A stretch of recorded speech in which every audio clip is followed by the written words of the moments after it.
आप उस समय आप नोट्स अवश्य बनाएं। मैं आप लोगों से AIIMS medical social work plus UGC net social work के बारे में बात कर रहा हूँ, जिसका एग्ज़ाम दिसंबर 2023 में होने वाला है यूजीसी का। एम्स का पेपर मार्च अप्रैल तक होने की पूरी ऐसी संभावनाएं बताई जाती हैं। बेसिकली 3 से 4 महीने का समय देता है एम्स आपको तैयारी करने के लिए, जब से फॉर्म वो निकालता है। तो मैं आप लोगों से बेसिक कॉन्सेप्ट पे बात कर रहा हूँ अभी, जो कि सोशल वर्क से प्रश्न बनाए जाते हैं, मेडिकल सोशल वर्क में भी बनाया जाता है कि भाई बताइए उसका मीनिंग क्या है, उसकी परिभाषाएं क्या है, उसके उद्देश्य क्या बन सकते हैं, उसके टाइप्स कौन कौन से होते हैं, उसके नेचर कौन कौन से होते हैं, प्रिंसिपल कौन कौन से होते हैं। ये एक बेसिक जानकारी, ये मेडिकल सोशल वर्क में भी ऐसे प्रश्न पूछे जाते हैं। तो इसलिए मैंने इसको एक कॉम्बो क्लास चला रहा हूँ आप लोगों के लिए, जहाँ पे दोनों के लिए ये सही रहेगा, दोनों क्लासेस के लिए। तो यहाँ पे मैंने आप लोगों से कुछ सिद्धांतों पर जिक्र पहले भी कर चुका हूँ। जैसे अगर मैं बात करूँ, स्वीकृति के सिद्धांत पर बात हो चुकी है हमारी, है ना, प्रिंसिपल ऑफ एक्सेप्टेंस इसको बोलते हैं। जैसे कि आप सभी लोगों ने बोला भी है कि बर्था रेनाल्ड ने एक बात कही थी कि जब हम सेवार्थी को जैसा है वैसा ही समझ लेते हैं और मानव साथी के रूप में उसका सम्मान करते हैं, तो हम सेवार्थी को स्वीकृति प्रदान करते हैं। ये परिभाषा भी थी, मैंने आपको बताया था बर्था रेनाल्ड सी के बारे में। वहीं अगर हम बात करें तो स्वीकृति के सिद्धांत के साथ साथ हम लोगों ने कम्युनिकेशन का सिद्धांत, एक है संचार का सिद्धांत, वो भी पढ़ा था।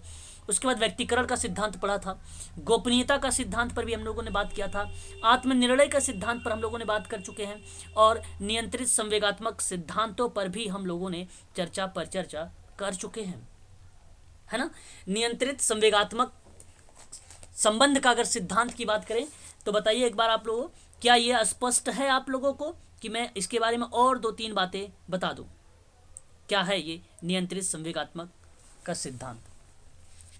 एक बार स्पष्ट कर दीजिए आप लोग, फिर मैं आगे बढ़ जाऊं। एक बार जल्दी से बस छोटा सा क्लियर कर दीजिए। अच्छा, छोटा सा मैं आपको क्लियर कर, देखो मैं आपको बता दूं, नियंत्रित संवेगात्मक का मतलब ये होता था सर कि आप भावनाओं में, मतलब जो सहानुभूति तदानुभूति वाली जो प्रक्रिया है ना, वो मत करने लगेगा सेवार्थी के साथ। और ऐसी कंडीशन पे जब आप करने लगते हैं ना, जैसे व्यक्तिगत या भावनात्मक जब लगाव लगा लेंगे सेवार्थी के साथ, तो जाहिर सी बात है कि कार्य नहीं हो पाएगा।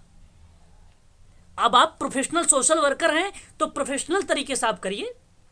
अब एग्जाम में प्रश्न बन सकता है, प्रश्न कैसे बनेगा, कहेगा आप लोगों से कि सेवार्थी की समस्या को देखकर स्वयं उससे व्यक्तिगत और भावनात्मक लगाव का अनुभव ना रखने लगे सामाजिक कार्यकर्ता, तो निम्न में से किस सिद्धांत को फॉलो करता है या निम्न में से किस सिद्धांत को बताता है? तो आप ध्यान दीजिएगा, वहां पे ऑप्शन में रहेगा आपका संवेगात्मक संबंध या नियंत्रित संवेगात्मक संबंध का सिद्धांत, ऐसे भी लिखा मिल सकता है आपके ऑप्शन में। यह आपके लिए प्रश्न में हो सकता है। वह सिद्धांत बता दीजिए जहां सहानुभूति और तदानुभूति जैसे शब्दों का प्रयोग होता है या यूज में लाया जाता है, वह सिद्धांत है नियंत्रित संवेगात्मक संबंध का सिद्धांत। वह सिद्धांत बताइए जो अत्यधिक वस्तुनिष्ठता या अलगाव सेवार्थी को इस बात के लिए सशक्तिकरण करता है कि जहां पर मनोभाव और गोपनीयता सूचनाओं को प्रकट करने में हिचक सकता है सेवार्थी, तो वह है आपका नियंत्रित संवेगात्मक संबंध के सिद्धांत में। तो ये चीजें आपको ध्यान रखना पड़ेगा। तो ये सिद्धांत था नंबर 6 का। वहीं अगर हम बात करते हैं, हालांकि मैंने कल बताया भी था आप लोगों से, उसके बाद अगर हम बात करें तो एक सिद्धांत आता है अनिर्णायक, जिसे अनिर्णयात्मक मनोवृत्ति का सिद्धांत हम लोग कहते हैं, है ना। तो यहाँ जो मनोवृत्ति है ना, वो बेसिकली एटीट्यूड एक शब्द है, उसको रिप्रेजेंट करता है। यहाँ अगर मैं बात करूं केश वर्क में या समूह कार्य में, सामुदायिक संगठन में, तो इसका जो संबंध होता है ना, एक विशिष्ट गुण से होता है। विशिष्ट गुण का मतलब समझ गए होंगे कि स्पेसिफिक कोई ऐसी क्वालिटी से रिलेटेड होगा, क्योंकि मनोवृत्ति है, मनोवृत्ति मतलब एटीट्यूड है वो। यहाँ सोशल वर्कर यानी आपको क्या करना है कि अपनी प्रक्रिया में उसकी मनोवृत्ति को अपनाना है। अब इसका मतलब ये नहीं कि अगर उसके अंदर एटीट्यूड है, ये ईगो है, तो आप ये नहीं कहोगे स्मार्ट बनो बट ओवर स्मार्ट मत बनो। ऐसे अभी आप सेवार्थी से बात नहीं कर सकते हो ना। तो ऐसे पे आप उसकी बातों को सही तरीके से पहले समझो, पहले वहां पे डेटा कलेक्ट करो, आंकड़े कलेक्ट करो आप, जानकारियां कलेक्ट करो आप। तो कार्यकर्ता को अपनी प्रक्रिया में उसकी मनोवृत्ति को अपनाना पड़ेगा, पहली बात समझना पड़ेगा आपको। ये नहीं कि आदमी सही नहीं है इसको अब हम काम नहीं करेंगे इसके साथ। महिलाएं क्या होती हैं, जब सोशल वर्क काम करती हैं, जब कोई अपराधी वाला व्यक्ति मिल जाता है या नशेड़ी वाला कोई व्यक्ति मिल जाता है तो उसके साथ काम ही नहीं करना पसंद करती हैं, है ना। बेसिकली हमने देखा है सारी चीज़ें। तो ऐसे नहीं करना है, वहाँ पे पहले उसकी मनोवृत्ति को अपनाना है और इस मनोवृत्ति के आधार पर ही समाज में जो व्यक्तिक सेवा कार्य है, जो सामाजिक समूह कार्य है, जो सामुदायिक संगठन है, वह एक दर्शन का पाठ निभाता है। तब यहाँ पर यह माना जाता है कि व्यक्ति की समस्या उत्पन्न करने में कोई दोष नहीं है या अपराध नहीं है, बल्कि इसके लिए परिस्थितियां उत्तरदायी हैं, है कि नहीं। यहाँ पे उसकी एटीट्यूड होने का कारण क्या था, परिस्थितियां उत्तरदायी हैं। तो यह व्यक्ति की मनोवृत्ति और स्तर और क्रिया प्रतिक्रिया जो हो रही है वो कार्यों को महत्व देने लगती है। तो इसीलिए निर्णय, यहाँ जो शब्द लिया गया है अनिर्णायक मनोवृत्ति से, जो निर्णय का अर्थ बताता है वो व्यक्ति को किसी कार्य के लिए उत्तरदायी या उसकी अज्ञानता को निश्चित करने से बताया गया है ना। तो जिसके द्वारा निश्चित किया जाता है तो प्रत्येक व्यक्ति कार्य के लिए स्वयं दोषी है और उसमें यह अपराध पूर्ण कार्य नहीं है। यह बात आप लोग ध्यान रखिएगा। जरा देखिए यहाँ पे लिखा क्या है, कहा जा रहा है कि इसके तहत कार्यकर्ता के द्वारा सेवार्थी उसकी समस्या को देखकर कोई भी निर्णय तुरंत नहीं लेगा। बात तो सही है, इसी को हम लोग अनिर्णयात्मक मनोवृत्ति कहते हैं। बल्कि तब तक, या आप ये कहिए कि तब तक कोई किसी नतीजे पर, जब तक, यहाँ पे तक है, जब तक नहीं पहुंचना चाहिए जब तक कि सेवार्थी की समस्या का सही ढंग से अध्ययन ना हो जाए और निदान ना किया जाए। तो यह सिद्धांत कार्यकर्ता को सेवार्थी के बारे में कोई भी अतार्किक और अवैज्ञानिक निर्णय लेने से रोकता है। कारण यह है कि सारी बातें डिपेंड करती है सेवार्थी पर, है ना। तो ये बहुत आसान है, बहुत इजी है। तो ध्यान रखिएगा, आपको पहली बात तो यह कि तुरंत कोई निर्णय नहीं ले लेना, भैया यह व्यक्ति जो है अपराधी है या व्यक्ति जो है नशेड़ी है इसलिए हम इसके साथ काम नहीं करेंगे। नहीं, ऐसा नहीं करना है। आपको पहले तो उसका सही तरीके से अध्ययन करना है और फिर निदान और उपचार की प्रक्रिया को संचालित करना है और वहां आपको विचार करना है ना। वहां आपको विचार करना है, आपको सही तरीके से मैनेजमेंट करना है, ना कि आप अतार्किक विचार करने लगे, ना कि उस सेवार्थी के बारे में अवैज्ञानिक विधि या अवैज्ञानिक निर्णय के बारे में बात करने लगे। ऐसा काम नहीं करना है आप लोगों को। तो इस चीज का आप लोग खास कर ध्यान रखेंगे। ये कहा जाता है अनिर्णायक मनोवृत्ति का सिद्धांत है। तो बहुत ही सरल था ये और बहुत ही अच्छा सिद्धांत था। तो याद रखिएगा, ये जो थे समाज कार्य के सिद्धांत जो बेसिक थे, जहां आप केस वर्क में भी फॉलो कर सकते हैं और आप जो है ग्रुप वर्क, कम्युनिटी वर्क में भी फॉलो कर सकते हैं। अदरवाइज बेस्टिक के द्वारा, जो मैंने कल बताया था एक किताब रिलेशनशिप की, जहां पे बेस्टिक ने 7 सिद्धांत दिए थे 1957 में, और उसके बाद एच.बी. ट्रेकर की भूमिका आई, आप लोगों ने देखा था 1948 में। इन्होंने सोशल ग्रुप वर्क में प्रिंसिपल दिया। फिर उसके बाद मुर्रे जी रॉस का नाम आया, वहाँ पे उन्होंने कम्युनिटी ऑर्गेनाइजेशन में प्रिंसिपल, थ्योरी एंड प्रैक्टिस को लेकर जिक्र किया था। तो तीनों सिद्धांतों के बारे में मैं अलग से बात करूंगा, परंतु यहाँ पे कॉमन था जो तीनों पर फॉलो होगा। ठीक है, आगे बढ़ेंगे इसी क्रम में हम लोग। तो देखिए मैं आपको पढ़ाया है स्वीकृति का सिद्धांत, गोपनीयता का सिद्धांत, संचार का सिद्धांत, अनिर्णायक मनोवृत्ति का सिद्धांत, है ना, आत्मनिश्चय का सिद्धांत, ठीक है, और संवेगात्मक नियंत्रण संवेगात्मक का सिद्धांत, है ना। इन सभी सिद्धांतों पर मैंने आप लोगों से जिक्र कर चुका हूं। व्यक्तिकरण का सिद्धांत, इसलिए आप सभी लोग इसको ध्यान रखिएगा। यहाँ पे देखिए principles of professional social work है। अब देखिए कुछ सिद्धांत ऐसे हैं जो प्रोफेशनल है। अब देखिए व्यवसाय समाज कार्य के कुछ विशिष्ट सिद्धांत होते हैं, है कि नहीं। अभी आपको मैंने एक हम लोगों ने जब क्लास लिया था तो मैंने बताया था प्रकटन, व्यवहार और पर्यावरण का सिद्धांत ऐसे माने जाते हैं जो विशिष्ट सिद्धांत के अंतर्गत आते हैं, जो विशिष्ट सिद्धांत के अंतर्गत आते हैं। यहाँ अगर हम बात करें तो देखिए व्यवसाय समाज कार्य के अंतर्गत कुछ विशिष्ट सिद्धांत हैं। तो इसका मतलब ये नहीं कि आप इन्हीं प्रकटन का, पर्यावरण का और एक क्या था, प्रकटन था, पर्यावरण था, और एक क्या था बताइए, व्यवहार, वेरी गुड वेरी गुड, व्यवहार का सिद्धांत, स्किप कर रहा था माइंड से। तो ये तीन ऐसे सिद्धांत हैं जो विशिष्ट सिद्धांत के अंतर्गत आते हैं। तो इसका मतलब ये नहीं कि ये व्यावसायिक समाज कार्य के ही विशिष्ट सिद्धांत है। ये एक प्लेन वाला है, मतलब एक प्रोफेशनल वाला नहीं, एक सामान्य होता है, एक विशिष्ट होता है। तो ये सामान्य और विशिष्ट का है। यहाँ जो बताया गया है कि व्यवसाय समाज कार्य के कुछ विशिष्ट सिद्धांत होते हैं, तो वही होते हैं, आप यहाँ पे ध्यान रखिएगा, जो सामान्य में पाए गए थे। अगर मैं बात करूं आप लोगों से, देख सकते हैं स्वीकृति का सिद्धांत आपको मिल गया, प्रिंसिपल ऑफ एक्सेप्टेंस मैंने आपको बताया है, वही चीज़ें यहाँ पर है।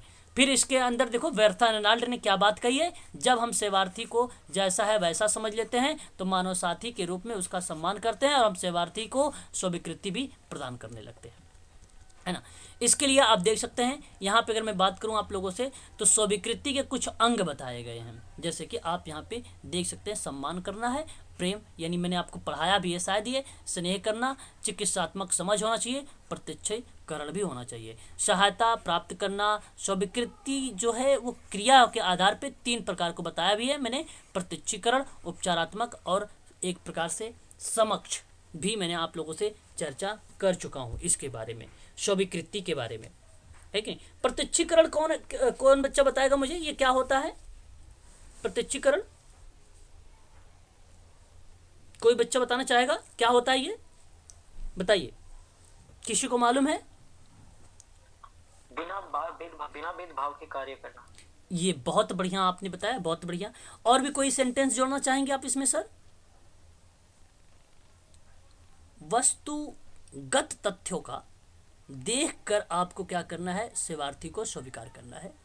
और जो आपने निष्पक्ष बताया है एक शब्द, निष्पक्ष वाला शब्द, वो बहुत अच्छा शब्द बोला है। तो निष्पक्ष होकर अवलोकन करना होगा आप लोगों का, यही प्रत्यक्षीकरण कहलाता है, ठीक है। वहीं अगर हम बात करें तो एक उपचारात्मक समझ था, उपचारात्मक समझ की बात होती है, तो मैं आपसे कहूँगा कि आप यहाँ पे उपचारात्मक समझ को यहाँ पे शामिल करें, समझ है ना, समझ को यहाँ पे शामिल करें। ये क्या बताता था कि जो सोशल वर्कर होता है ना, वो हमेशा स्वीकृति के विषय को समस्या के कारणों के संदर्भ में देखता है, क्योंकि उसे ट्रीटमेंट करना है, निदान की प्रक्रिया में कारणों को जानना है उसको, इसलिए उपचारात्मक समझ बताता है। और तीसरा जो था वो अभिस्वीकृति थी, और अभिस्वीकृति क्या होती है, जहां वास्तविकता को भी आपने यहाँ पे शामिल कर दिया, प्रत्यक्षीकरण को भी शामिल कर दिया, प्लस में आपने क्या शामिल कर दिया, स्वीकृति देने को भी शामिल कर दिया, तो बन गया आपका क्या, अभिस्वीकृति बन गया। तो ये दोनों चीजें इसमें इन्वॉल्व हो जाती है। तीसरे में, तीसरे को बोला जाता है अभिस्वीकृति बोला जाता है, तीसरे वाले को। यह है स्वीकृति का मीनिंग, तात्पर्य बताया गया है, मैं आपको पढ़ा चुका हूँ, है ना। अनिर्णायक मनोवृत्ति के बारे में बता चुका हूँ, वही सिद्धांत हैं, थोड़ा सा मैंने यहाँ पे कुछ शब्दों का हेर फेर कर रखा है, बस बात वही है, कुछ ऐसा नहीं है कि अलग से। मैं सीधा आगे बढ़ता हूँ, पीडीएफ मैंने आप लोगों को प्रोवाइड कर ही रखा है, वहाँ पर आप लोग देख सकते हैं, ठीक है। भावनाओं के उद्देश्य का प्रकटन का सिद्धांत है। क्या होता है जो आपने विशिष्ट में बताया है, किसमें? विशिष्ट सिद्धांत में 3 बताया ना, तो जी, प्रकटन क्या होता है सर? प्रकटन बेसिकली क्या होता है ना, देखिए यहाँ पे तो वही चीज वही चल रहा है, आप टेंशन मत लीजिए। देखो, भावनाओं का उद्देश्यपूर्ण प्रकटन का मतलब ये नहीं कि कोई एक अलग एक सा शब्द है कि जो आपको रिप्रेजेंट कर रहा हो किसी और चीज़ों को। देखो यहाँ पे भावनाओं का प्रकटन करने का मतलब ये होता है कि सोशल वर्कर ना सेवार्थी की भावनाओं को महत्व देने लगता है मैम। तो इसका मतलब क्या हुआ, इसका मतलब ये हुआ यहाँ पे कि ये प्रकटन का सिद्धांत है। ये प्रकटन का सिद्धांत का मतलब कि आप सेवार्थी को, जहां आप उसकी भावनाओं को रिप्रेजेंट कर रहे हैं, आप अपनी बात को अपने तरीके से कार्यकर्ता के समक्ष रख रहे हैं, सेवार्थी के समक्ष जो नकारात्मक व्यवहार प्रदर्शित हो रहा है वह नकारात्मक व्यवहार आप प्रदर्शित नहीं कर रहे हैं। अवास्तविक तरीका, जैसे अवास्तविक तरीके क्या होते हैं, जो अवास्तविक चीज़ें होती हैं उनका उपयोग करने में कार्यकर्ता क्या करता है, वहाँ पे एक प्रकार से सही तरीके से ऑब्जर्वेशन कर रहा है, अवलोकन कर रहा है ना। और सेवार्थी और कार्यकर्ता के प्रति जो विश्वास उत्पन्न हो रहा है वो प्रकटन का सिद्धांत बता रहा है, और कार्यकर्ता सेवार्थी को जो स्वीकृति दे रहा है वो बेसिकली प्रकटन का सिद्धांत बता रहा है, जो एक दूसरे की मनोवृत्ति से अवगत हो रहा है, मतलब एक प्रकार से सेवार्थी की बातों को समझना, जहाँ मनुष्य जो अपनी प्राणियों से जो है ज्ञान भंडार, चेतना, भावना इत्यादि का जो समावेश प्रक्रिया है ना, वो भावनाओं का उद्देश्य पर प्रकटन का ही सिद्धांत बताता है। मेरी बात समझ में आई कि नहीं समझ में आई? मैंने बहुत सारी चीज़ें बता दिया। मैंने कहा भावनाओं का स्पष्टीकरण न केवल स्वीकृति के लिए ही आवश्यक है, बल्कि चिकित्सा, संबंध, सहयोग, संस्था के जो रिसोर्सेज हैं उनके लिए भी एक अहम भूमिका निभाते हैं। तो यानी आप जब सेवार्थी के हर चीज़ों को आप इम्पोर्टेंस देने लगते हो ना, तो वहाँ पे प्रकटन का सिद्धांत लागू होता है। प्रकटन का मतलब सिंपल सी बात यह है कि जो सेवार्थी चाह रहा है उसी के आधार पे आप क्या कर रहे हैं, खरे उतर रहे हैं, खरे उतर रहे हैं। तो प्रकटन का सिद्धांत, जिस तरीके से वो उसकी ज़रूरत है उसी के आधार पे आप उसके सामने आ रहे हैं, वही आपका प्रकटन का सिद्धांत होता है। तो प्रकटन का सिद्धांत ही भावनाओं के उद्देश्यपूर्ण प्रकटन का सिद्धांत वही है। यहाँ पे मैंने भावनाओं का उद्देश्यपूर्ण जो जोड़ दिया है ना, ये बना दिया है प्रकटन का सिद्धांत में, कि यहाँ पे प्रकटन का सिद्धांत यही होता है। स्पष्ट है? एक बार मैडम पूछिए जरा। जी सर। सर हाँ। अगर वो लाइक आपने बोला ना उसको इमोशनली कोई रिलेशन नहीं बनाना है, हमें प्रोफेशनली उसे ट्रीट करना है। हाँ। तो हम प्रोफेशनली उसको जो वो एक्सपेक्टेशंस है उस पे हाँ उसके हाँ बस एज अ प्रोफेशनली। अब ऐसे में आपको सेवार्थी के साथ ना कोई ऐसा नहीं कि लगाव आप भावनात्मक तरीके से लगाव लगा लिए अलग। अब एक अंतरण होता है, प्रति अंतरण होता है। कितने लोग जानते हैं अंतरण और प्रति अंतरण के बारे में? बताइए जरा। अंतरण वो होता है जी, बता दीजिए। जी अंतरण वो होता है या जब सेवार्थी क्या करने लगता है, सोशल वर्कर को, सामाजिक कार्यकर्ता को अपने किसी सगे संबंधी को देखने लगता है। और प्रतियंत्रण ऐसे में जब सोशल वर्कर अपने में मतलब सगे संबंधी को सेवार्थी में देखने लगता है ना, माँ के रूप में, पिता के रूप में, पत्नी के रूप में, है ना, इस तरीके के जब रूप में देखने लगता है तो यहाँ पे अंतर। और यही नहीं होना चाहिए, क्योंकि यही रोकता है, ये ऐसा नहीं होना चाहिए। तो फिर तो काम ही नहीं कर पाओगे आप, है कि नहीं? तो ये चीज़ें आपको ध्यान रखना होगा। आगे बात करें तो व्यक्तिकरण का सिद्धांत है। उसके बाद आपको देखेंगे व्यक्तिकरण का सिद्धांत में आप देख सकते हैं, मैंने आपको पढ़ाया भी था, बर्जना रॉबिसन ने किस तरीके से इस सिद्धांत में मुख्य प्रणाली के महत्वपूर्ण बताया था। और ये बताया था केश वर्क में, कब 1930 में, कब 1930 में, 1930 में। एग्जाम में नहीं आने वाला है कि 19 कब इसने व्यक्तिकरण के सिद्धांत को मुख्य प्रणाली के रूप में आया। तो ये नहीं, बेसिकली अगर आप एक जानकारी या रखना चाहते हैं तो व्यक्तिकरण में आप ये याद रख सकते हैं कि रॉबिसन ने व्यक्तिकरण का सिद्धांत एक मुख्य प्रणाली के रूप में महत्वपूर्ण बताया है 1930 में। बाद में उस पर अगर किसी ने बल दिया था, मैंने आपको पढ़ाया भी था, मैरी रिचमंड ने इससे प्रभावपूर्ण सेवा कार्य में व्यक्तिकरण का एक बल दिया था, है ना, मैंने पढ़ाया भी था, आपको बताया भी था इसके बारे में थोड़ा सा, है ना। आगे बात करेंगे। देखिए, एक आवश्यक संसाधनों या साधनों का होता है, मतलब समझते हैं इसका क्या मतलब होगा? इसका मतलब ये होता है कि सोशल वर्क के माध्यम से जो सहायता सेवार्थी को समूह समुदाय या सेवार्थी, ठीक है, कॉमा लगा सकते हैं, को प्रदान की जाती है, वह सहायता का माध्यम संबंधित व्यक्ति वातावरण से ही महत्वपूर्ण होता है। तो कार्यकर्ता का दायित्व होता है कि यह आवश्यक संसाधन या साधनों की खोज करे और उनका उपयोग किस प्रकार कर सकता है। तो कहने का मतलब यह है कि यदि आप ग्रुप वर्क कर रहे हैं या केस वर्क कर रहे हैं या कम्युनिटी वर्क कर रहे हैं, उस दौरान में जब आपने उसकी समस्या का अध्ययन किया तो आपको लगा कि ये एक 10 समस्याएं जो हैं उसमें समाहित हैं या समावेश हैं, और इनमें 10 समस्याओं पे तो आप काम करेंगे नहीं, इसलिए आपने इनमें से देखा 2 या 3 ऐसी समस्या लगी जहां प्राथमिक थी। प्राथमिक का मतलब ये था उस सेवार्थी को नीड थी, उस समुदाय को नीड थी। अब फिर आपने इन्हीं 2 या 3 समस्याओं पर आपने काम करना शुरू कर दिया। तो इन समस्याओं के संबंध में आपके पास संसाधन होना ज़रूरी है, यानी साधन होना ज़रूरी है। कहने का तात्पर्य, मान लीजिए मैंने कहा कि अगर 7 से 8 बच्चे हैं और वो बच्चे दिव्यांग हैं, तो और वो बच्चे की अगर हम बात करें एज के बारे में, तो वो एज है 7 से, मैंने एक एग्जांपल से बता रहा हूँ, 7 से 8 कह लीजिए या 7 से 10 कह लीजिए आप लोग, या आप ये कर लीजिए कि 6 से 12 वाले में बाल्यावस्था को जोड़ दीजिए। अब ऐसे बच्चों की समस्या है, दिव्यांग है, और इनको समस्या, आपको लगा कि भाई लेखन प्रक्रिया में दिक्कत है, तो आपने लेखन के लिए गोल बनाया मुख्य, और इसके आपने क्या लिए साधन। वैसे में फ्लैश कार्ड ले लिया आपने पेन ले लिया, ठीक है, क्योंकि लिखने के लिए पेन की ज़रूरत है, फ्लैश कार्ड की भी ज़रूरत है, पेन बोर्ड की ज़रूरत है ना। आपने रेत, जैसे एक होता है, एक अगर हम बात करें, आपने नाम सुना होगा रेत, आप रेत ले लीजिए, इसमें एक बॉक्स ले लीजिए। रेत में क्या, यहाँ पे बच्चों को फिंगर से जैसे ए बनवाइए, फिर इरेज कर दीजिए। ये क्या है, ये जो आप रेत ले रहे हैं, जो ये बॉक्स ले रहे हैं, ये जहाँ जो पेन ले रहे हैं, जो फ्लैश कार्ड ले रहे हैं, जहाँ पे आइडेंटिफाई करा रहे हैं, जो पेन बोर्ड जिनका आप यूज कर रहे हैं, वो आपका क्या है, साधन है। वो सारा चीज़ होना चाहिए, बिना इसके काम ही नहीं होगा। मतलब अगर हम बात करें इस आधार पे, तो इसको टीएलएम कहा जाता है। कितने लोग जानते हो टीएलएम? कितने लोग जानते हैं टीएलएम? बस वही चीज़ है, आपको ये चीज़ें समझ लीजिए, आपने ले लिया है ना? तो ये चीज़ें आपको ज़रूरत पड़ेगी, है ना। व्यावसायिक संबंध का निर्माण करना, यहाँ देखिए, यहाँ कहने का मतलब समाज कार्य एक व्यावसायिक सेवा तो है ही है, ये बात तो तय है। देखिए प्रश्न आपको समझना होगा। मैं आपको हालांकि लास्ट दूसरी 2 क्लास मैंने पढ़ा रखा है, जिन लोगों ने नहीं देखा ना, वो 2 क्लासेस जरूर देखेंगे, तभी ये समझ पाएंगे इस चीज़ को। समाज कार्य का एक व्यावसायिक सेवा है, ये बात आप भली भांति तरीके से जानते हैं।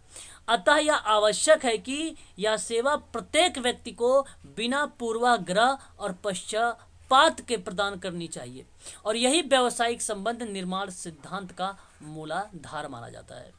समाज कार्य की जो मूल्य और सिद्धांतों का अध्ययन करने के बाद कौश के द्वारा, मैंने शायद आप लोगों को कौश के बताए भी थे, कुल टोटल 10 सिद्धांत भी इन्होंने दिए थे, और काफ़ी फेमस पर्सन थे ये काफ़ी फेमस पर्सन थे ये। तो इन्होंने 10 सिद्धांत में अगर मैं बात करूं, तो पहला इन्होंने कहा था कि मनुष्य की योग्यता और उसकी गरिमा को बनाए रखना। दूसरा इन्होंने कहा कि संपूर्ण मानवीय वैभव उपलब्ध कराने की मानवीय प्रवृत्ति संबंधी क्षमता को बनाए रखना, है कि नहीं। अगर हम बात करें मतभेदों के संदर्भ में सहनशीलता को बनाए रखना, ये तीसरा इन्होंने सिद्धांत बताया था। और चौथा इन्होंने बताया था स्वतंत्रता के बारे में। पांचवा इन्होंने कहा कि मनुष्य और प्रकृति के कारण होने वाले जो खतरे हैं, उन खतरों से अपने अस्तित्व की सुरक्षा करना, अपने अस्तित्व की सुरक्षा करना। यहाँ पे आधा ता रहेगा, है ना, आधा ता रहेगा, अस्तित्व की सुरक्षा करना।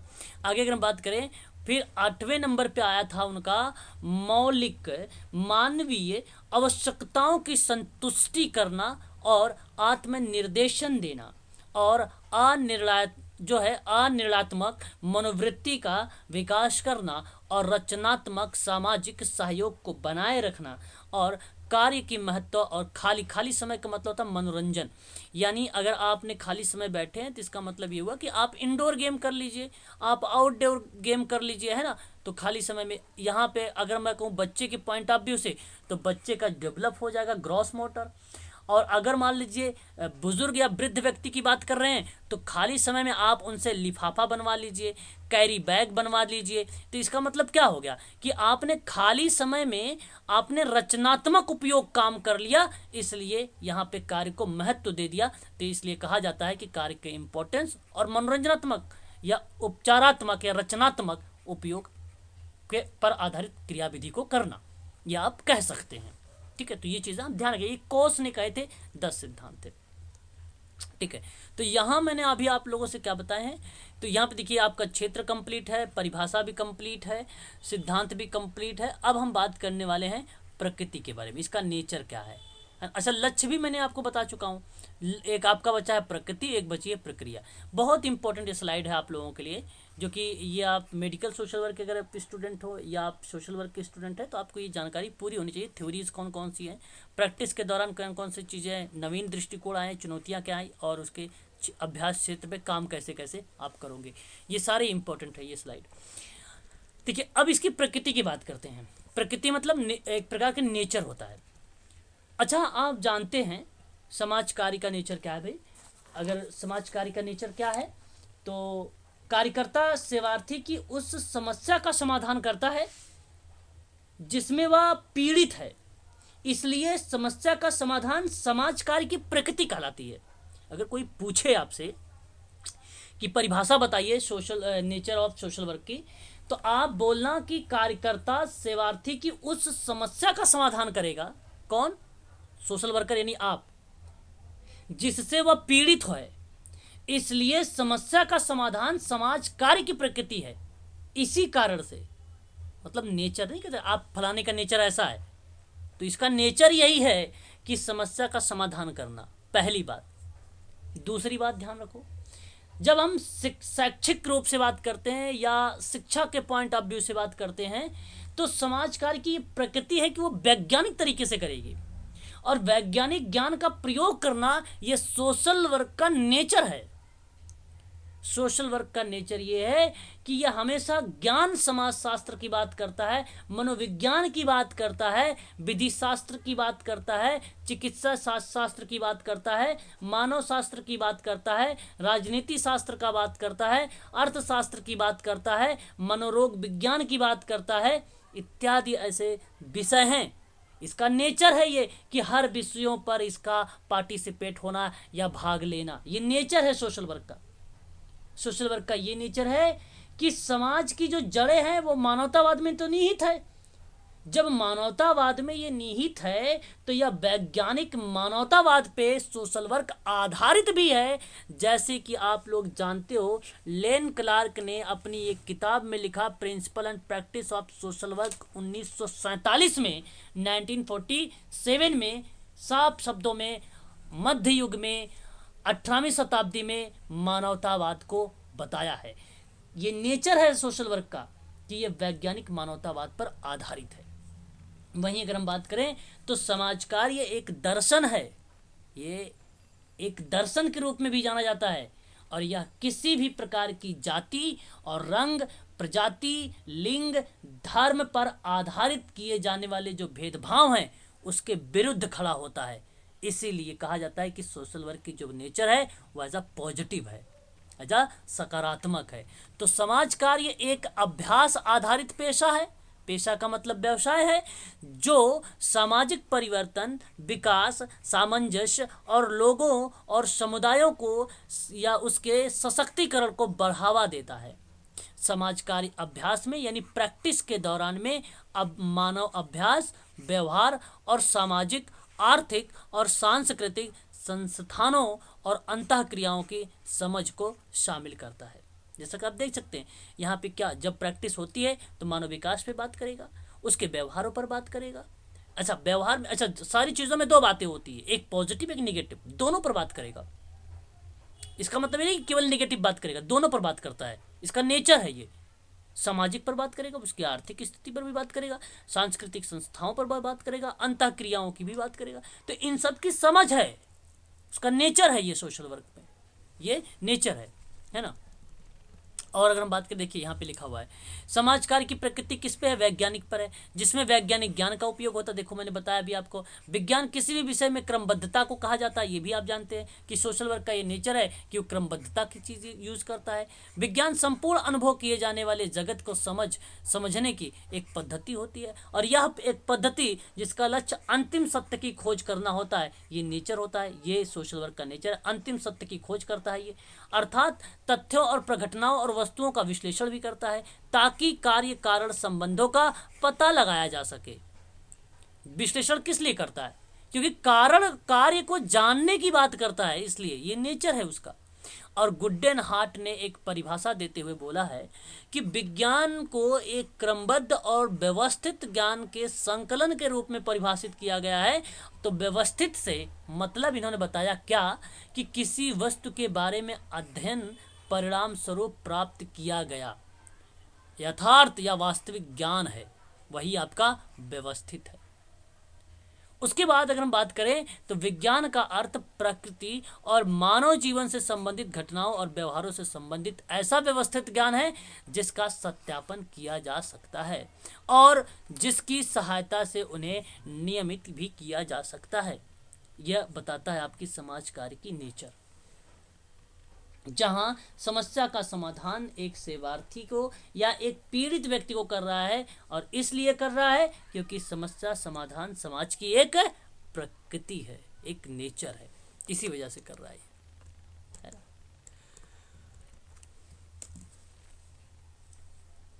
समझ में आ रहा सभी को? जी सर। ध्यान रखिएगा।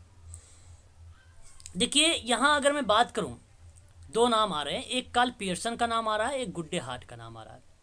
यदि आप चाहते हैं कि थोड़ी सी चीज़ें जानकारी रख ले हम लोग, तो मेडिकल सोशल वर्क के स्टूडेंट के लिए तो काफ़ी इम्पोर्टेंट है ये, और यूजीसी के बच्चों के लिए ये भी इम्पोर्टेंट है ही है, क्योंकि जब प्रश्न कथन और कारण में आता है तो कहीं ना कहीं ये प्रश्न पूछे भी जाते हैं। गुड्डे हार्ट ने एक परिभाषा दिया था, उसको नोट कर लीजिए, क्या कि समग्र प्रतिदर्श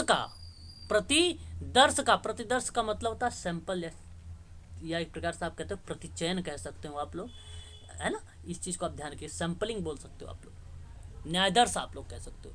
तो समग्र न्यायदर्श का या प्रतिदर्श का एक लघुत्तर भाग है, एक लघुत्तर भाग है, ठीक है? निदर्शन, क्या?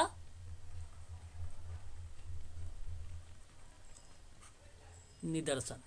ये परिभाषा पूछा जा चुका है उत्तराखंड मेडिकल सोशल वर्क में, उत्तराखंड मेडिकल सोशल वर्क में।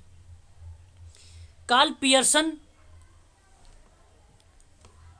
अब थोड़ा सा कार्ल पियर्सन के बारे में आप लोग जान लीजिए। नाम सुना है कार्ल पियर्सन के बारे में? बोलिए एक बार, बोलिए तो सही। जी सर। कार्ल पियर्सन का एक सहसंबंध गुणांक है, क्या है? सहसंबंध गुणांक है, उसको आप सेंटर्ड जी थ्योरी। सर आवाज स्पष्ट नहीं हो रही, आप यहाँ पे आप ये ध्यान रख लीजिए। कार्ल पियर्सन जो आपको सोशल वर्क में पूछा जाता है, वो पूछा जाता है सहसंबंध का गुणांक, और अपने सहसंबंध के गुणांक को एक रेखीय सहसंबंध गुणांक के रूप में परिभाषित किया है। किसमें परिभाषित किया है? तो एक बार आप लोग बताइए जरा मुझे। रेखिक सहसंबंध गुणांक के रूप में। अब आपको बता दूं, इन्होंने दो मान बताए थे, और यही दो प्रश्न बनता है, एक था -1 और एक था +1, कि मान को श्रेणी में रखा था। अब आप ध्यान से सुन लीजिए, -1 से भी प्रश्न पूछा जाता है। यूजीसी के बच्चे ने अगर पेपर किया होगा सॉल्व तो उनको पता होगा, एक बार प्रश्न में पूछा भी जा चुका है। जो -1 है, इसका मीनिंग समझने का प्रयास करिए। इसका मतलब मजबूत नकारात्मक सहसंबंध को दर्शाता है, मजबूत नकारात्मक सहसंबंध को दर्शाता है। वहीं जब मैं बात करता हूं +1 के बारे में, तो मजबूत सकारात्मक सहसंबंध को दर्शाता है। इस बात को आप लोग ध्यान रखिएगा। स्पष्ट हो रहा है ना? बताइए एक बार, बोलिए। हाँ। लेकिन एक शब्द और आप लोग देखते होंगे, एक और नंबर जो 0 है। अगर हम 0 की बात करें तो मैं आपको बता दूं, जब प्रत्येक वृद्धि के लिए एक सहसंबंध गुणांक 0 होता है, तो यहाँ पे इसका मतलब होगा कि कोई सकारात्मक और नकारात्मक वृद्धि ही नहीं हुई है, ना पॉजिटिव हुई है ना नेगेटिव हुई है, इसलिए 0 लगाया है, इसलिए ये 0 लगाया है, इसलिए ये 0 लगाया है। इस बात को आप लोग ध्यान रखिएगा। तो एक धनात्मक सहसंबंध होता है, एक ऋणात्मक होता है, और एक 0 होता है। जी मैम, क्या कह रहे हैं आप? क्या कह रहे हैं आप? बोलिए। 0 का मतलब मैम कि 0 का मतलब है कि ना ही वो सकारात्मक में वृद्धि होगी, ना ही वो नकारात्मक में वृद्धि होगी, इसलिए 0 है। लेकिन अगर आप एक चीज और समझ लीजिए, यदि आप मैडम यहाँ पे देखो, ये स्वतंत्र है, ये स्वतंत्र है y एक्सिस, ये अगर हम बात करें तो x एक्सिस है ये। तो मैं आपको बता दूं ये परतंत्र है, ये आपका आश्रित है। तो आप ध्यान रखिएगा जो यहाँ पे जीरो है मैम, ये उत्पत्ति है, इसको उत्पत्ति कहते हैं, इसको मूल कहते हैं, इस बात को ध्यान रखिएगा। और ये जो आपका रहेगा स्वतंत्र लाइन होती है जिसको वाई कहते हैं। तो आप लोग क्या, आप जब चतुर्थांश पढ़ते हैं ना, ये देखो प्रथम होता है, ये द्वितीय होता है, ये तृतीय होता है, ये चतुर्थ होता है, ये चतुर्थांश उसको बोलते हैं। इधर +1 हो, यहाँ से देखो +1 +2 +3 होता है। यहाँ पे भी आपको अगर हम बात करें तो +1 +2 +3 होता है। फिर यहाँ पे -1 -2 होगा, -3 होगा। यहाँ पे भी -1 -2 -3 होगा। तो ध्यान रखने वाली बात यह है कि ये जो जीरो है ना, यहाँ पे ये उत्पत्ति और मूल है। और जो मैंने अभी साथ संबंध में जीरो बताया है, उसका मतलब है कि ना ही वो पॉजिटिव है ना ही वो नेगेटिव है। बस क्लियर? बोल दीजिए एक बार।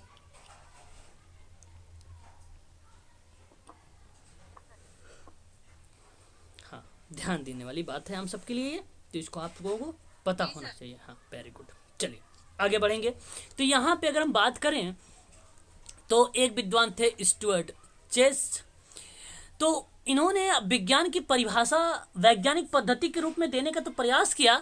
यह जांच की एक ऐसी पद्धति है जिसमें किसी स्थिति, घटना, व्यवहार इत्यादि के बारे में समस्या का निर्माण किया जाता है। तो समस्या से संबंधित जो उपकल्पना बनाई जाती है, उपकल्पना का मतलब होता है हाइपोथेसिस होता है कि नहीं? कितने लोग जानते हैं परिकल्पना क्या होती है?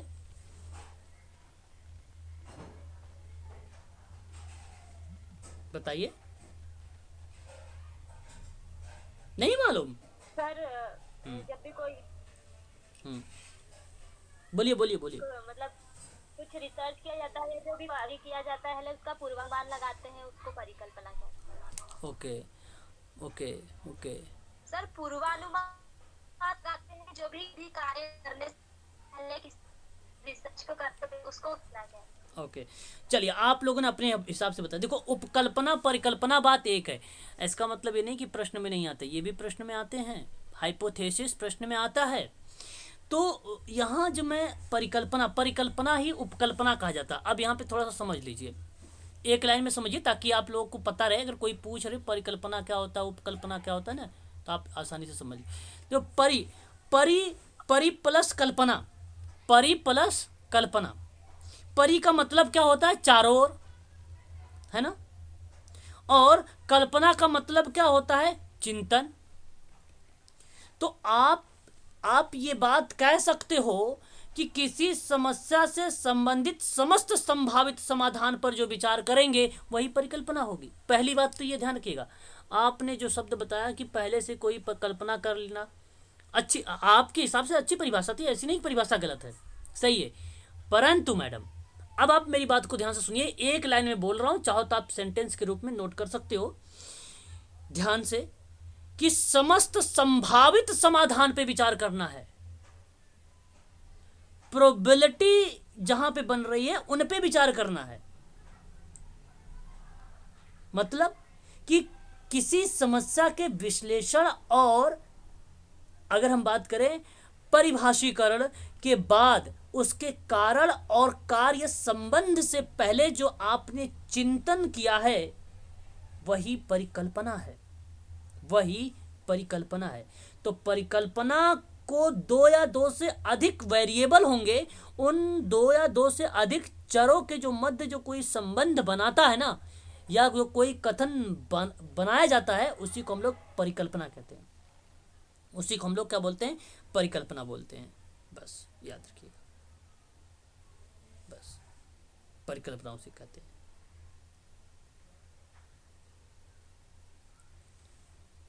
क्लियर? बोलिए एक बार, बोलिए। Yes sir. तो परिकल्पना भी कई टाइप की होती है, मैं आपको जब रिसर्च कराऊंगा तो वहां पे पढ़ाऊंगा। आगे बात करते हैं। फिर तथ्यों का संकलन करके उपकल्पना का परीक्षण होता है। अब देखिए, हालांकि मैं आपको बता दूं, एक आपका वर्किंग हाइपोथेसिस होता है, एक आपका नल हाइपोथेसिस होता है, एक आपका अल्टरनेट हाइपोथेसिस होता है। वर्किंग को कार्य कारणीय परिकल्पना कहते हैं, नल हाइपोथेसिस को शून्य परिकल्पना कहते हैं, अल्टरनेट हाइपोथेसिस को वैकल्पिक परिकल्पना कहते हैं। बेसिकली वर्किंग और नल हाइपोथेसिस का परीक्षण किया जा सकता है, और कह रहा था कि तथ्यों का संकलन करके उपकल्पना का परीक्षण किया जाता है, तो केवल या तो वर्किंग हाइपोथेसिस को किया जाएगा या तो नल हाइपोथेसिस को किया जाएगा। जो अल्टरनेट हाइपोथेसिस होती है इसका परीक्षण नहीं होता है, इस बात को आप लोग ध्यान रखिएगा। इसका परीक्षण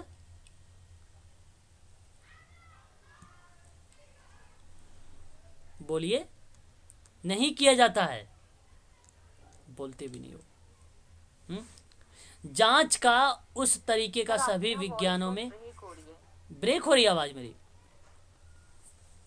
विज्ञानों में एक जैसा है। मैंने तो नल वाला सुना ही नहीं सर, बिल्कुल भी। बहुत बार ओके। ब्रेक हो रही सर, आ जाती मेरे प्रॉब्लम हो रही। ठीक है, कोई बात नहीं मैम, आप शायद मेरे से कह रहे थे कि नल हाइपोथेसिस आपने नहीं सुना। क्लियर। ओके, देखिए एक वर्किंग हाइपोथेसिस है, एक नल हाइपोथेसिस है, एक अल्टरनेट हाइपोथेसिस है। वर्किंग और नल हाइपोथेसिस की हम परीक्षण कर सकते हैं, और अल्टरनेट यानी जो वैकल्पिक परीक्षण जो होता है उसका हम सदैव परीक्षण नहीं करेंगे, सदैव परीक्षण नहीं करेंगे, ये चीज ध्यान रखिएगा। तो कार्ल पियर्सन ने इसी संदर्भ में यह तर्क दिया है कि समस्त विज्ञान की एकता केवल उसकी पद्धति में ही है, ना कि उसे विषय सामग्री में है। ये बात कार्ल पियर्सन ने कहा है। समस्त विज्ञानों में उसकी जो पद्धति है उसके विषय में, ना कि उसकी विषय सामग्री में है, बल्कि उसकी पद्धति में है। तो सिस्टम में है, विषय सामग्री में नहीं। और पियर्सन ने कहा कि विज्ञान वह पद्धति है जिससे तथ्यों पर आधारित महत्वपूर्ण ज्ञान प्राप्त किया जा सकता है ना। तो ये है, बाकी आपको यहाँ पे इनके बारे में सर वॉइस कट रही है आपकी बहुत। आवाज कट रही ना। अब बताइए, चलिए शुरू करते हैं। आप क्लियर है आवाज अभी?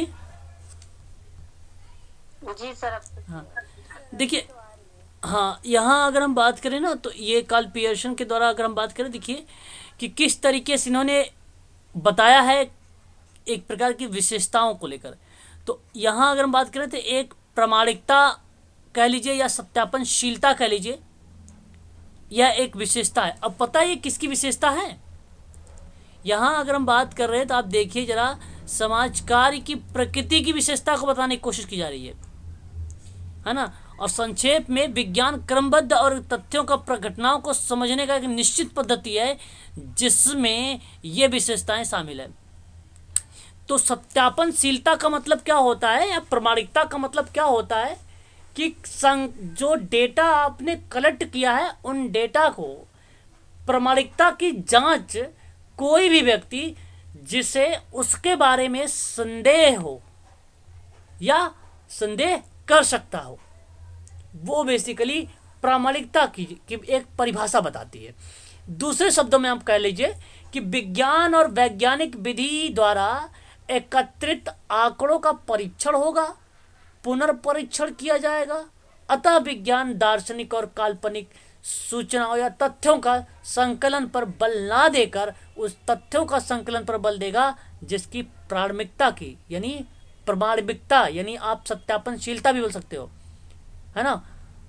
प्रामाणिकता और सत्यापनशीलता भी कह सकते हो, उनकी जांच की जा सकती, वही हमारी क्या कहलाती है, एक प्रकार से विज्ञान की विशेषताओं को शामिल कर लेती है, जहाँ पे क्रमबद्धता, ज्ञान और तथ्य प्रघटनाओं को समझने की बात होती है। वस्तुनिष्ठता आप जानते ही हैं कि व्यक्तिनिष्ठता पर तो काम नहीं होता है, वस्तुनिष्ठता पर काम होता है, और वस्तुनिष्ठता पर भेदभाव रहित होना चाहिए, ये बात भी आप जानते हैं। तो यहाँ तो आपको क्लियर है। ये निश्चयात्मकता का मतलब होता है कि विज्ञान की तीसरी प्रमुख विशेषता यह है, सुनिश्चित स्वरूप है कि अनिश्चितता या संदेश पैदा करने वाली बातों पर बल नहीं दिया जाता है, बल्कि तथ्यों के सत्यापन पर बल दिया जाता है, बस। और एक होता है सामान्य। तो विज्ञान एक सामान्य पद्धति है, क्योंकि सभी प्रकार के विज्ञानों में इसका एक ही निश्चित रूप होता है और निश्चित चरण होता है। क्रमबद्धता तो मालूम ही है, जहाँ पे सीक्वेंस वगैरह फॉलो होते हैं। कार्य कारण की बात कर ले और तो हमें अया पूर्वानुमान की बात कर ले, तो ये भी एक प्रकार की वैज्ञानिक और विज्ञान पद्धति को ही फॉलो करती है ना। तो ये चीज़ें हैं। यहाँ पे मैं आपको ये डेटा जो है ये भी क्लास समाप्त कर रहा हूँ और ये आपका हो गया फिनिश। इसमें कुछ है नहीं, अगर किसी को कोई डाउट रहेगा तो आप मुझसे पूछ लीजिएगा, मैं आपको बता दूंगा। इसमें कुछ है नहीं, है ना, इसलिए मैं यहाँ पे सारी चीज़ें समाप्त कर दिया है। तो यहाँ पे सोशल वर्क की नेचर थे जी, PDF अभी भेज रहा हूँ ग्रुप में। ये आपका नेचर है। तो कल हम लोग बात करेंगे प्रक्रिया पे और उसके बाद आप लोगों की क्लास अलग अलग हो जाएगी, एम्स अलग हो जाएगी और आपकी UGC अलग हो जाएगी। तो ये थोड़ा सा बेसिक है, इसलिए कॉम्बो लेके चल रहा हूँ आप लोगों का। ठीक है, तो आज के लिए बस इतना ही।